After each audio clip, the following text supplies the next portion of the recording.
നമസ്കാരം. തിരുവല്ല മീഡിയ വാർത്തകളിലേക്ക് സ്വാഗതം.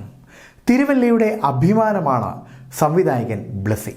ഇപ്പോൾ അദ്ദേഹം സംവിധാനം ചെയ്ത ആടുജീവിതം എന്ന സിനിമ സൂപ്പർ ഹിറ്റും കഴിഞ്ഞ് മെഗാ ഹിറ്റിലേക്ക് കുതിക്കുകയാണ്. ഈ അവസരത്തിൽ ബ്ലസ്സിയുടെ വിശ്വാസവും പ്രാർത്ഥനാ ജീവിതവും വരെ സമൂഹ മാധ്യമങ്ങളിൽ ചർച്ചയാവുകയാണ്. ആടുജീവിതം വെള്ളിത്തിരയിലെത്തിയ ദിവസം മാതൃ ഇടവകയായ കുറ്റപ്പുഴ ജെറുസലേം മാർത്തോമ പള്ളിയിലെ പെസഹ ശുശ്രൂഷയിൽ പങ്കെടുത്തതിന് ശേഷം പരുമല പള്ളിയിലും അദ്ദേഹം ഏറെ നേരം ചിലവഴിച്ചു. ആടുജീവിതം വെള്ളിത്തിരയിൽ എത്തിയപ്പോൾ സംവിധായകൻ ബ്ലസ്സി പരുമലപ്പള്ളിയിൽ പ്രാർത്ഥനയിൽ മുഴുകുകയായിരുന്നു. വിവിധ രാജ്യങ്ങളിലായി 2000-ഓളം സ്ക്രീനുകളിൽ സിനിമാ പ്രദർശനം തുടങ്ങിയ സമയം ബ്ലസ്സി പരുമലയിലെത്തി. 1 മണിക്കൂറോളം ഇവിടെ പ്രാർത്ഥനയിൽ മുഴുകി. പരുമല തിരുമേനിയുടെ കബറിടത്തിലും പള്ളിയിലും പരുമല തിരുമേനി ഉപയോഗിച്ചിരുന്ന കട്ടിലിന് സമീപവും നിന്ന് പ്രാർത്ഥിച്ചു. പരുമല തിരുമേനിയുടെ കബറിടത്തിന് മുൻപിൽ നിന്ന് കരഞ്ഞു പ്രാർത്ഥിച്ചപ്പോൾ എല്ലാ മാനസിക സമ്മർദ്ദവും നീങ്ങിപ്പോയി എന്ന് സംവിധായകൻ പറഞ്ഞു.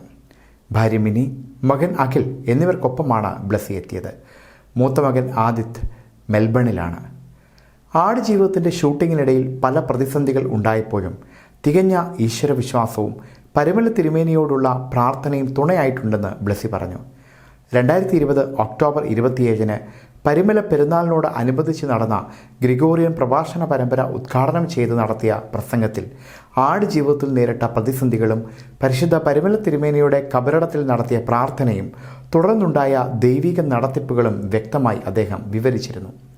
ഈ അനുഭവങ്ങളാണ് റിലീസ് ദിവസം തന്നെ പരുമലയിലെത്താൻ തന്നെ പ്രേരിപ്പിച്ചതെന്ന് ബ്ലസ്സി പറഞ്ഞു.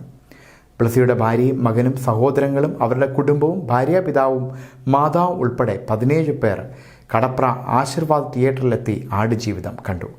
അമേരിക്കയിലുള്ള സഹോദരി റിലീസ് പ്രമാണിച്ച് നാട്ടിൽ എത്തിയിരുന്നു. പരുമല പള്ളിയിലെ പ്രാർത്ഥനയ്ക്ക് ശേഷം പാലിയേക്കര പള്ളിയിലും എത്തി പ്രാർത്ഥിച്ചതിന് ശേഷമാണ് ബ്ലസ്സി മടങ്ങിയത്. News desk, Thiruvalla media.